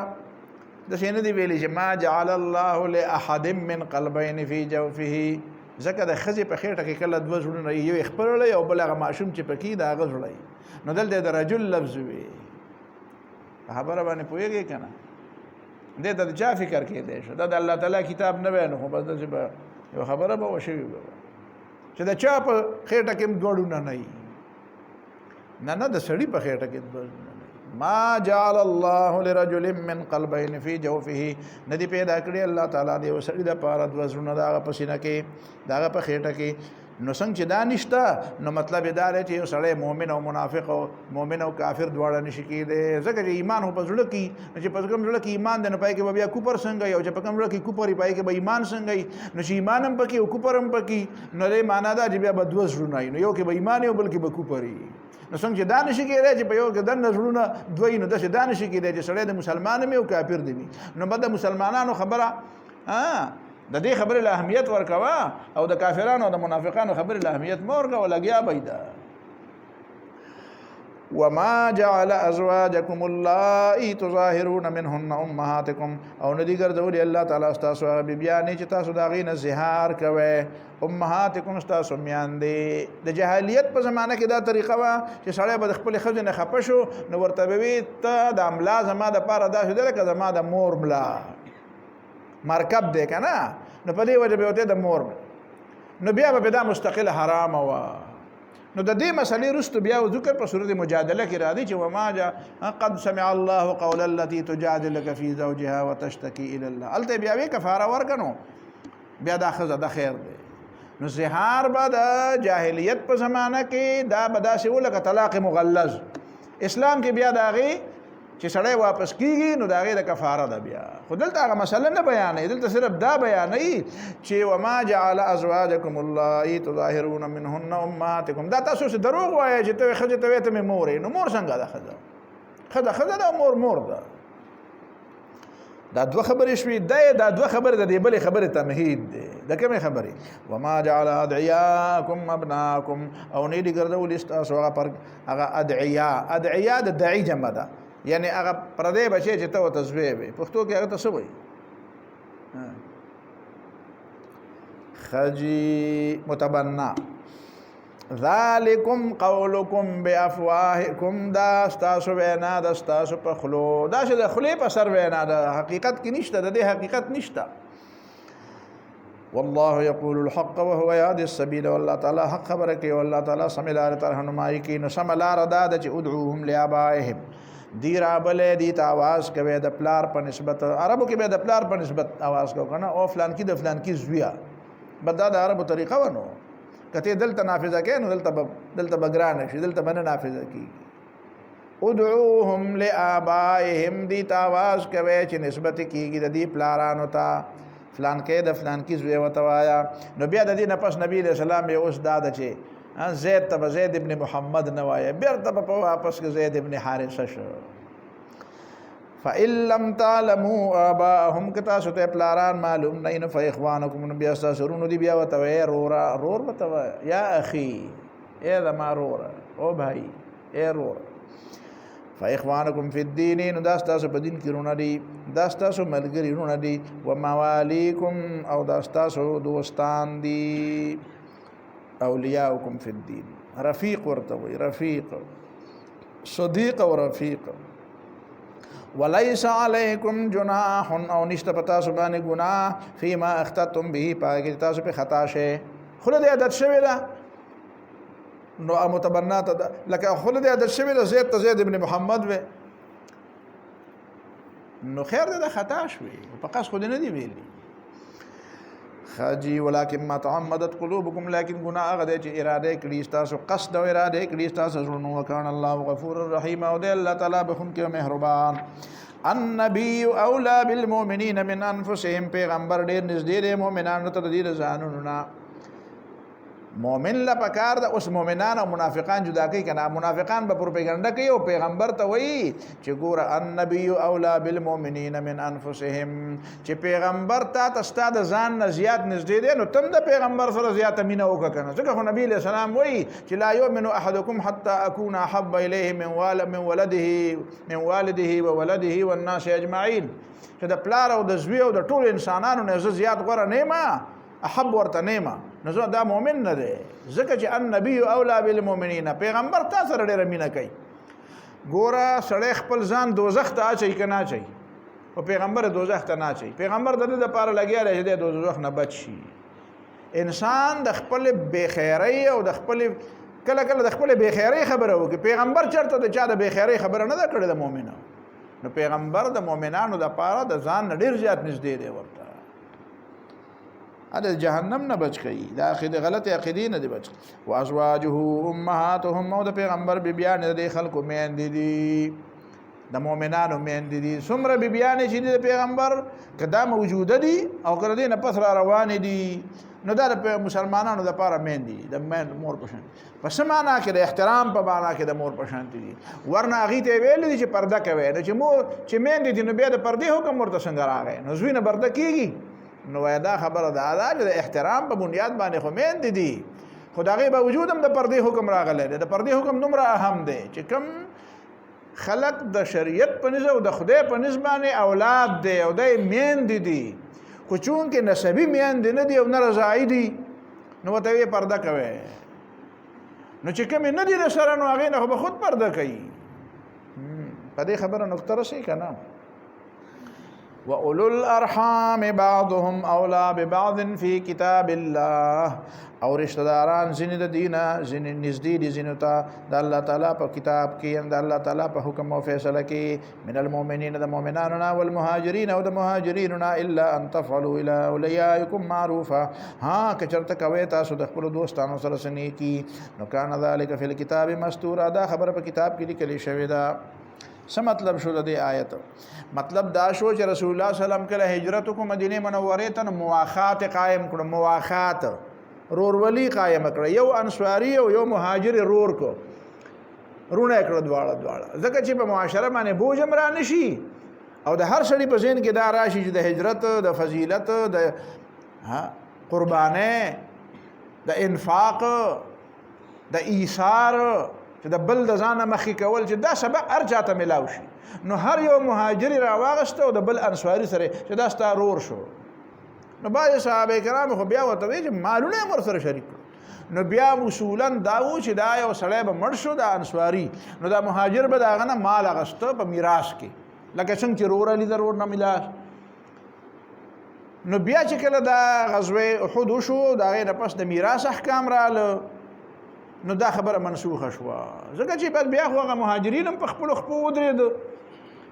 او هغه اصل خبره چې کومه وه هغه واپس راغله چې نه دا میراث چې دی دا د اقرب حق دی اقاربو حق دی چې څوک د ټولو نه نږدې دی د هغه حق دی. نو بیا د هغې نه بعد به اوس دا مسله راغله چې ورحام بعضهم اولی ببعض فی کتاب الله رشته داران به یو بل نه ته نږدې دي نو دا به یو بل میراث وړي.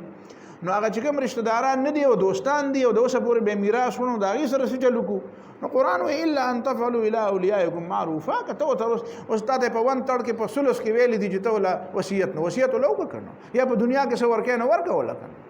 خو چې کله خبره میراث ته لاړه شي نو د میراث مسله بیا دا ده چې دا به الاقرب فالاقرب وي. الحق الفرائض باهلها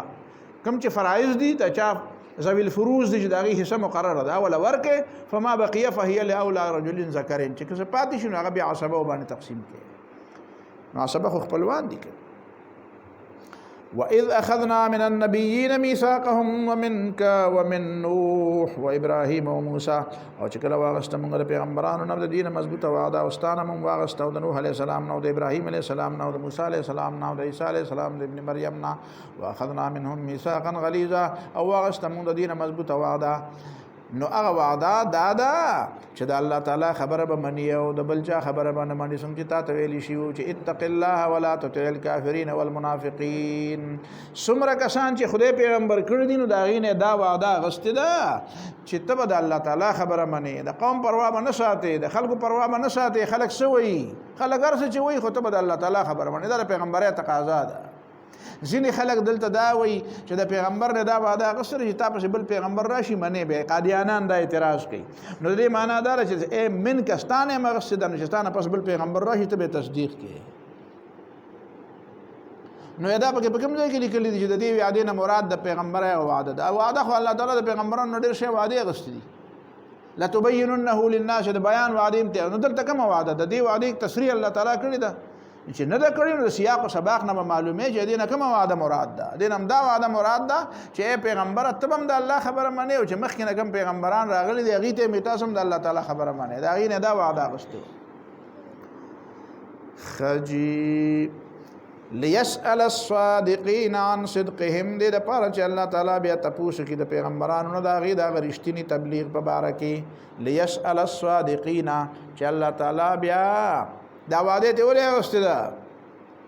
قرآن وایي که نه فلنسألن الذین ارسل الیهم ولنسألن المرسلین چې چاته پیغمبران لیږلي شوي هغې نه به هم تپوس کوو د پیغمبرانو نه به هم تپوس کوو. ولې دې صورت مایده کې تا وانه اورېده په دې اخره کې اذ قال الله یا عیسی ابن مریم انت قلت للناس اتخذوني وامي الهین من دون الله.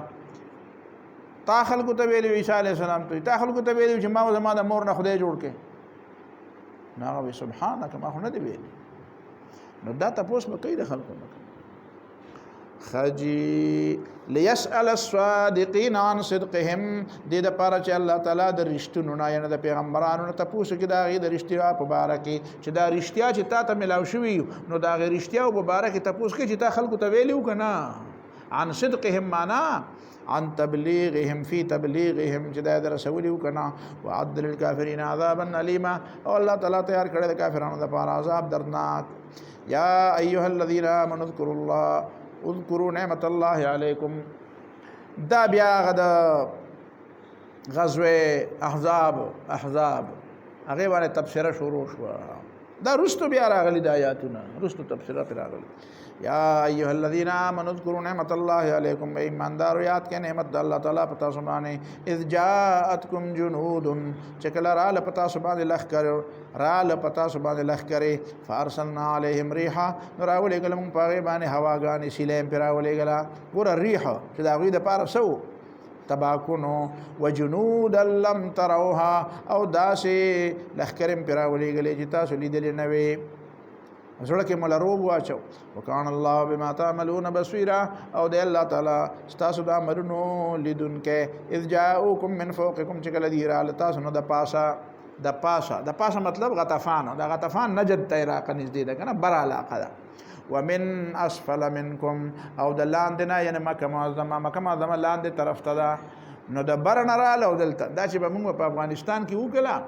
نو بیا به مرګرو ته کله دا وی چې کله به دا جازونه بمباری کول او کله به د لاندې نه فو نو موږ به اذ جاءوکم من فوقکم ومن اسفل منکم نو موږ به دا دې دپاره راغلی دی من فوقکم د بر نه جازونه دي او د لاندې نه ټانکونه دي اذ جاءوکم من فوقکم چې کله راله دا دشمنان تاسو ته د پاسه نه ومن اسفل منکم مو د ښکته علاقې و اذ ضاغت الابصار او چې کله دا سترګې کږې شوې سړی داسې په یره کې که نه او دا اچانک خبره وشي اچانک پلان کې چې داسې چلو شو دا سترګې راوړي داسې ضاغت الابصار سترګې بیا هغه شانې د معمول مطابق نه ګوري بیا داسې ګډې وډې ګوري داسې سترګې وې کړاغې راووتې وزاغت اذ ضاغت الابصار چې کله کږ شو دا نظرونه وبلغت القلوب الحناجر او راورسېد دا زړونه دې تړتوړي ته حنجر دې تړتوړي ته یاره ویړه خو دراله خولې له راوسته وایي زړه مې خولې له راغی ستا د لاسه خو خولې له راغلی وبلغت القلوب الحناجر او ورسېد زړونه د حنجرو د تړتوړو ته وتظنون بالله الظنون او تاسو ګمانونه کول په الله تعالی باندې عجیب ګمانونه دا ټول مؤمنانو ته نه وي خو په مؤمنانو کې څه خلک چې هغه په خدای ګمانونه کول هنالک ابتلی المؤمنون نو په دغه ځای کې وازمېلی شو مؤمنان وزلزلوا زلزالا شدیدا وخځولی شو په سختو خځولو نو دا مؤمن او دا اوسنی مؤمن سوی نو دی به څنګه خوځولی کېږي دی چې دسترخوان ته کښېني نو خوځولی کېږي به دی دغه خوځول به یادوي نو چې کله ورته په یو ډډه کېږي او کله په بله ډډه کېږي نه دا خو به پکې نو څنګه به پکې ته خو د میدان ته ځې نه د میدان نه خبرېږې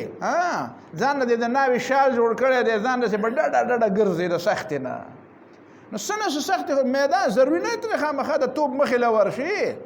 خو د توپ د مخې نه علاوه هم خو څه شته که نه یوازې دغه خو نه دي د الله د دین د غلبې دپاره د دین د خدمت دپاره خو به څه سختې خو به تېری کړم وزلزلوا زلزالا شدیدا او دی وخځولی شو په سختو خځولو واذ یقول المنافقون مؤمنانو سبې مؤمنانو هغې ته ابتلا وشوه د مؤمن ابتلا چې کوي الله تعالی چې د چا ازمیخ ښي نو اوچتی یې ابراهیم علیه السلام باندې ازمیخ وکړو نو جاعلک للناس اماما د دنیا امام یې کړو د الله تعالی ازمیخ داسې بې مطلبه نه وي هغه د خلکو د اوچتولو دپاره وي خو منافقان ته بل مطلب لي واذ یقول المنافقون او چې کله منافقان وي والذین فی قلوبهم مرض او کسان دایي په زړونو کې نور څه بیماري وه یعنی بل منافقان خو نه خو هغه ایمان هم دومره کلک نه و نو ما وعدنا الله ورسوله الا غرورا وعده نه کړی مونږ سره الله تعالی او پیغمبر مگر د دوکي خدای خو مونږ نعوذ بالله او د پیغمبر خاصه مونږ دوکه کړو مونږ ته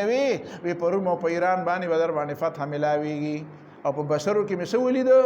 د حیرې ماڼۍ مې ولیدې او د حبشو ماڼۍ مې ولیدې او حال دا دی چې مونږ دلته اوس په مدینه کې دننه راګیر یو بار ته وتې نه شو نو دوکه راکړه کنه نعوذ بالله من ذلک وَإِذْ قَالَتْ طَائِفَةٌ مِّنْهُمْ او چې کله وی یو ډلې په دې منافقانو کې یا اهل یثرب ای د مدینې باشندگانو لا مقام لکم د اوسېدو د ټینګې ځای نشته اوس دلته لا مقام لکم د ټینګېدو څه موقع نشته د ټینګې نه یو لکه د ټینګې نه یو لا مقام لکم د ټینګې نه یې ګوره د ټینګې نه یې دلته د پاتې کېدو نه یې نفرجعون واپس شه ويستاذن فريق منهم النبي او اجازت غواړي د دینه یو ډله د دینه د پیغمبر نه یقولون وی ان بيوتنا عوره زموږ کورونه په ډاګه دي او غیر محفوظ دي او په خطر کې دي وما هي بعوره او دا په خطر کې نه دي خو يريدون الا فرارا دین غواړي مگر تېښته د میدان جنگ نه اصل کې د میدان جنگ نه د تلو بانه غواړي واذ قالت طائفه منهم يا اهل يثرب دا سې چلې دلته د دوه خبرو ته وخت ده اوله خدا دا چې یو ډلې د منافقانو ویلو چې یا اهل یثرب لا مقام لكم د یثرب باشندگانو لا مقام لكم تاسو د پاره د ټینګې سم موقع نشته ور د دې کافرو په مقابله کې ګوره مونږ د ټینګې نه یو دې ته مونږ چرته ټینګې دی شو مونږ د امریکای چرته مقابله کولای شو مونږ د روس چرته مقابله کولای شو دا لیونی دی دا افغانستان والا روس ته ملا تړلې ده او امریکې ته دا لیونی دی دا چېرته کېدی چې ته موږ ته ګورو چې ته د اتیانو مقابله کوو نو څنګه اتیان دې څه شو لا مقام هغه وخت کې هم دا خبره کوله لا مقام لکم موږ ګوره د دې خلکو د ټینګې نه یو موږ د دې د زور نه یو پښتو کې چوي لا مقام لکم موږ دې ته د ودرېدو نه یو موږ د دې د زور نه یو نو څه چلو کې نو فرجعو نو اوس ګوره دی خو منافق دی نو مطلب یې څه دی د مطلب دا دی چې د دین نه واپس شي خو داسې نه وایي چې د کم ځای کې د ټینګې نه یو او چېرته واپس شي نو که څوک ته وایي چې څه دي وي ما خو وایي چې د خندق په دې لاره دلته د ټینګې نه یو لږ اخوا مورچې ته ورشئ ما خو دا مطلب و خبره داسې کوي چې ځان له پکې د تېښتې ځای پرېږدي ما خو داسې وایي چې په دې ځای کې د ټینګې نه یو لږ اخوا ته ورشئ چې لږه که نه د ګټې نه شاته شئ ده ما خو داسې وایي او مطلب یې څه دی اوس ګوره دی مدینه دا سیم کال دی دا پنځم کال دی اول ځل چې نبی علیہ السلام مدینې ته راغلی دی نو د مدینې نوم یې بدل کړی دی مدینه ده یثرب نه دی اوس سریبه یثربو خو دې ته وایي چې سړی د تبې د لاسه ریپړ شي وایي سریبه یثربو وایي دا د تبې د لاسه ریپړ دی زیړ پیاړ پې په ځان پسې راکاږي تبه والی دی نو دا مدینه خو د وباګانو د بلاګانو د تبو مرکز او نبی علیہ السلام چې راغی دعا یې وکړه خدای د دې ځنه دا وباګانې او دا بلاګانې لرې کړي نو بس لرې شوې اوس تا ته پته ده د مخ ورځو کې میاشت نیمه به کېږي عالمي طور باندې یو سروې شوی دی چې په دنیا کې د ټولو نه بهترین ځای د صحت په لحاظ سره کوم یو دی وایي بهترین هوا د صحت په لحاظ سره د مدینې هوا ده ټولې دنیا نه مدداره نو دی ورته دا 15 کاله وشو چې نوم ول پیغمبر بدل کړی دی مدینه نوم دی طیبه نوم دی طابه نوم دی بشمیره 10 نومونه دي نو دی ورته دا یثرب ولې وایي نو په دې پوهېږي مطلب دا دی چې لا مقام لکم مطلب دا دی چې مدینه اوس مدینه نه ده دا خو د 15 کاله نعوذ بالله مدینه وه د مدینې هغه دور لاړ راغی بیرته به د یثرب هغه دور راځي هغه د پیغمبر نه مخکې چې کوم نوم و که نه نو هغه نوم یې ورته ووي او قرآن هم هغه نوم ذکر کړو قرآن څومره د عدل او د اعتدال نه کار اخلي داسې د اعتدال خبره چې دی دا څوک تصور نشي کولی چې داسې ونه وایي چې مدینه ځکه چې مطلب خو همدا مدینه وه خو چونکې هغه د یثرب نوم اخیستی و نو قرآن هم دغه د یثرب نوم واخیسته و یا اهل یثرب ای د مدینې باشندګانو لا مقام لکم مونږ د دشمن د ټینګې نه یو مونږ د دشمن د مقابلې نه یو نو فرجعو واپس لاړ شئ نو مدینې له به نوم هم بدل کو او هغه زوړ نظام به هم راشي او دا اسلام او دا څیزونه په ځای پرېږدی نو فرجعو خپل پخواني دین ته واپس لاړ شئ خجی ویستاذن فریق منهم النبی او په هغې عمل دا کوي چې دغه میدان دغه مورچې نه رو تښتي نو چې مورچه رو خالي کېږي نو په خپله دشمن به پرې راځي نو چې مورچه کې 10 کسان راشي او مقاومت او مقابله کوي خو د 10 په ځای ته 15 لاړ شي نو مقاومت او مقابله به کمه شي نو د اجازت غواړي او چې اجازت غواړي نو هغې له یو رنګ ورکوي لکه هغه غزوه تبوک کې چې په سورة توبه کې تیر شوي دي چې ورته وایي چې یاره جي ائذن لي ولا تفتني ما له اجازت راکړه او ما په فتنه کې ما چې تاسو د رومیانو په مقابله کې مونږ غزاله بوځئ او ما اورېدلي دي چې رومیان خو ډېر ښایسته دي نو هسې نه چې زه هلته غزاله ورشم او چې هلته ګورم نو چې ته په بل ساخته نه شم چېرته دا ځان له د زبرګۍ صادر به د ځان نه راتاوئ لکه نن سبا هم داسې دي خو جي وایي خو 15 روپۍ نشته ځانه پکې د زبرګۍ صادر راتاوي ويستأذن فريق منهم النبي او اجازه لي غواړي یو ډله په دې کې د پیغمبر نه او یقولون وتویبان وتکي چې ان بیوتنا عوره زمون کورونه چې کوم دي نو هغه په خطر کې دي غیر محفوظ دي په ډاګه پراته دي خطر کې دي وما هي بعوره او کورونه په ډاګه نه دي په خطر کې نه دي او یریدون الا فرارا دین غواړي مگر تېښته لبانه غواړي اوس ګوره منډه والي ولو دخلت عليهم من اقطارها یعنی دلچسپی د اسلام سره نشته دلچسپی د کفر سره ده ولی ولو دخلت عليهم من اقطارها او کده مدینه د دې طرفونو نه پدی باندې فوجونه را دن نکړې شو کده مدینه په دې طرفونو کې پدی ولو دخلت او که فوجونه را دن نکړې شو علیهم د دې پدی موجودګۍ کې من اقطارها د مختلفو طرفونو د دې د مدینې نه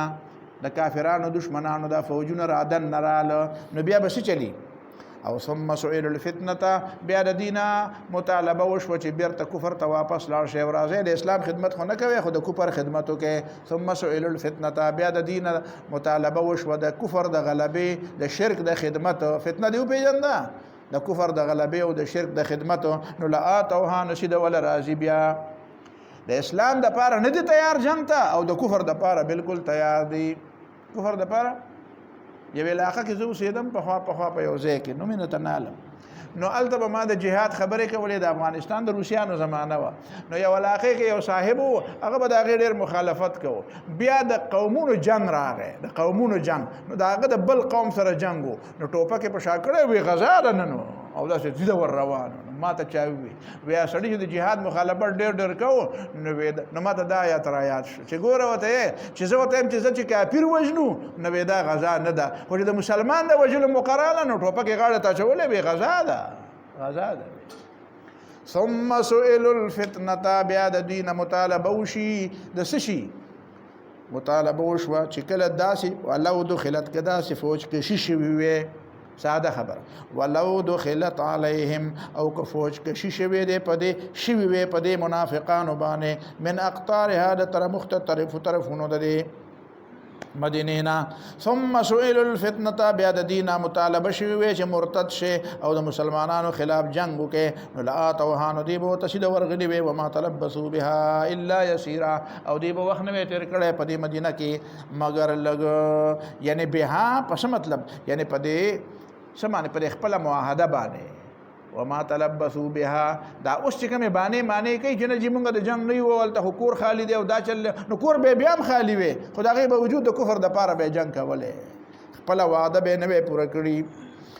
ولقد كانوا عهد الله من قبل او حال دا چې دی وو چې دی وعده کړی و د الله تعالی سره دینه مخیلا یولون الادبار چې دی مخناړي دشمن ته دی بشان نشه کوي دشمن ته وکانا عهد الله مسؤولا او د الله تعالی وعده تپوسلې شوی څنګه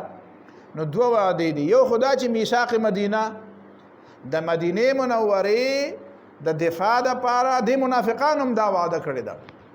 دا خبره لګه وګدا د خو غیر لنډو او سوچ تکوا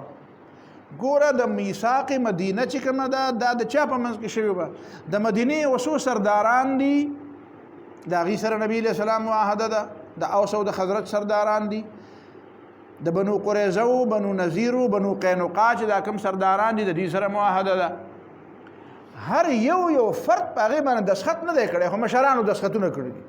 څه خلک داسې دي چې هغه په دغه وخت کې بنابالغ او بیا وروسته بالغان شوي دي او په دې پوه شوي دي چې او معاهده شوی خو دغه معاهده په هغې باندې امپلای ده دا نه ده چې به ما چېرته چا به معاهده کړي زه ته نه یم خبر ګوره کله یو معاهده داسې وي چې هغه په خپله سړي نه کړي خو هغه باندې هغه معاهده په څه وجه په څه واسطه انډایرکټ دغه معاهده ګڼلی کېږي لکه د قوم سربراه معاهده وکړه یا لکه د پاکستان چې د انډیا سره یا د چا سره معاهده کوي نو دا یو پاکستانی به دسخط کوي خو چې د قوم مشران معاهده وکړي بس هغه معاهده یې بیا نو دلته د قوم مشرانو معاهده کړې وه چې د مدینې دفاع به کوو نو قرآن وایي عهد الله ته خو د خدای سره وعده کړې وکړه نو څنګه ته وایي دویمه دا ده چې د بدر د احد د غزا نه بعد چې صحابه کرامو ته پته ولګېده چې یاره دغه غونډۍ نه خو راکوزېدل نو په کار او مونږ خو راکوشو نو بیا به بار دا خبره کوله چې بیا چېرته مقرره هله که نه نو بیا به مونږ پرې بیا پته به ولګي بیا به مونږ چېرته کې نه تېښته کوو نه به مخالفت کوو نه به دا کوو نه به دا کوو نو دغه هم څه خلکو کړې وه خو الله تعالی یې د هر چا په کاته کې ورچوي چې نه خو ستاسو قوم مشرانو دا ټولو خلکو کړې وو چې نورو کړې وو نو ته هم پکې شامل یې کړه ولقد كانوا عاهدوا الله من قبل لا يولون الادبار وكان عهد الله مسؤولا قل ورتوا يا لن ينفعكم الفرار فإذا نظر کی تاسو لتیختا ان فررتم من الموت کدمار نتخته او القتل یا د جوبل کېدون او د قتل کېدون تخته واذا لا تمتعون الا قليلا او په دغه وخت تاسو ته مزه ملاو نشي مگر لګي مطلب دا دی چې یو سوره د ژوند وي نو د مرګ نه نشي بچ کېده زبس دا پوره شو آخر دعوانا ربنا آتنا في الدنيا حسنة وفي الآخرة حسنة وقنا